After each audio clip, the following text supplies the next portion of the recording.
Okay. Now let's talk about Caitlin Clark and the Indiana Fever.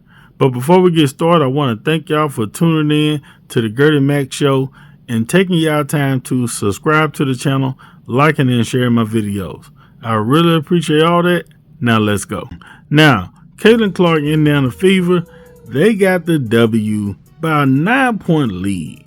And at one point, they was blowing Phoenix Mercury out.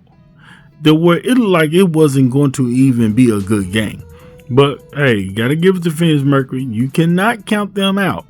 Now, a lot of people are happy that Indiana Fever got the W because they're trying to make a push to go to the playoffs. I want to say they're in the 6th seed, and if they keep winning, they can move their way up and potentially can get into a good chance of having a shot at the WNBA finals. Now, Caitlin Clark, she was in a drought with her threes coming from the WNBA All-Star. But she came back from the break on fire like a barbecue grill. Now, she was draining threes after threes after threes. But Kelsey Mitchell, she stepped up. This is what people been wanting to see from Kelsey Mitchell, is step up. She played like she really wanted that contract. And they probably end up giving her one. But it's one game, so hey, let's see. It's another one Sunday. Now, Christy Sides, even though it feels like she made some adjustments and the camaraderie with the team and all this kind of stuff, the team did good, and you got to give Christy Sides some credit. But the thing with Christy Sides is people still feel like she is not improving or learning.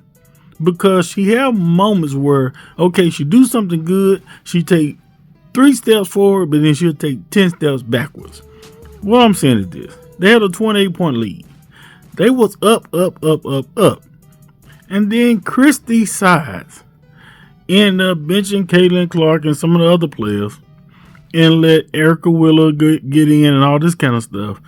And now the lead is gone, and Phoenix actually came back and took the lead. Not long, but they took the lead. Now, Caitlin Clark and Indiana Fever, they got to work harder to make sure they secure the win. But Caitlin Clark, she loves basketball and she is serious about her game. But this video right here that you're about to see is going to show that Caitlin Clark got very upset and frustrated when Phoenix Mercury made that run back to cut it down to, I want to say they took the lead at this point, but they brought it down to, like, I want to say they was down by 2. Y'all check this video out.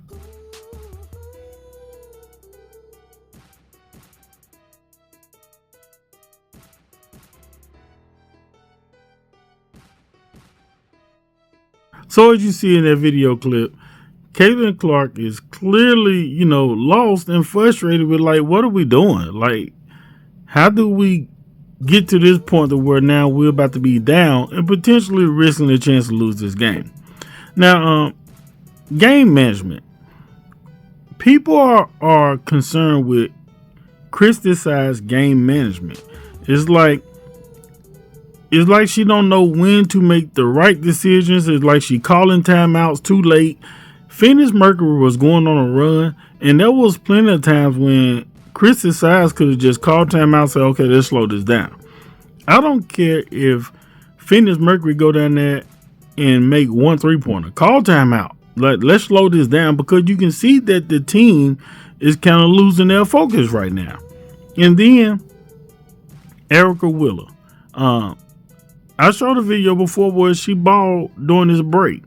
But for some reason, when she's on the court, it just don't seem to be clicking. I'm not saying she's a bad player, but she just haven't had moments that have been strong points in favor to benefit the Indiana Fever. Yes, the Indiana Fever has to get some other players to come off the bench. Caitlin Clark can't stay out there forever and spend the night. She can't do that. You know what I'm saying? She has to take a break. Kelsey Mitchell, to be honest about her, she played good. But is she going to be consistent with her playing?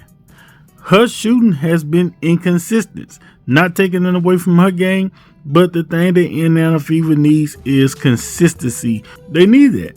And that's what they've been missing. Now, criticize when it comes to the team losing or whatever's going on with them. If she is saying that the team is inexperienced, then how do the team become experienced?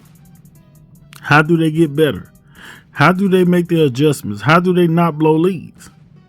Caitlinclark is a great player. Aaliyah Boston, great player. You have great players, but just because they great don't mean that they know all the ins and outs of what it takes to hold a lead and what it takes to make sure they get a solid win. That's where the coach comes in at.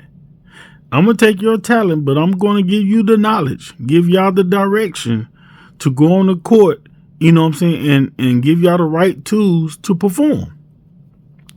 If there are moments where some players, you can get them all the tools you can give them, but they still won't execute. I get that.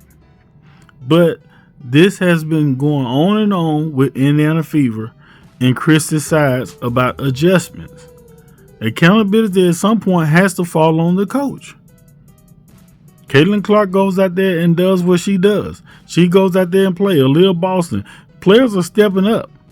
Now, Lynn Dunn, Chris's sides, or whomever, y'all going to get some more peoples in there at the end of this season and build that team around Caitlinclark and Aaliyah Boston.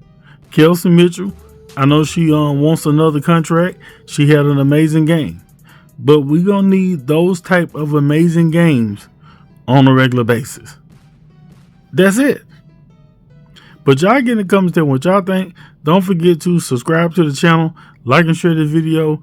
Don't forget to hit that notification bell so you can be notified when I drop another video. Also, follow my social media at GradyMac15. Holla.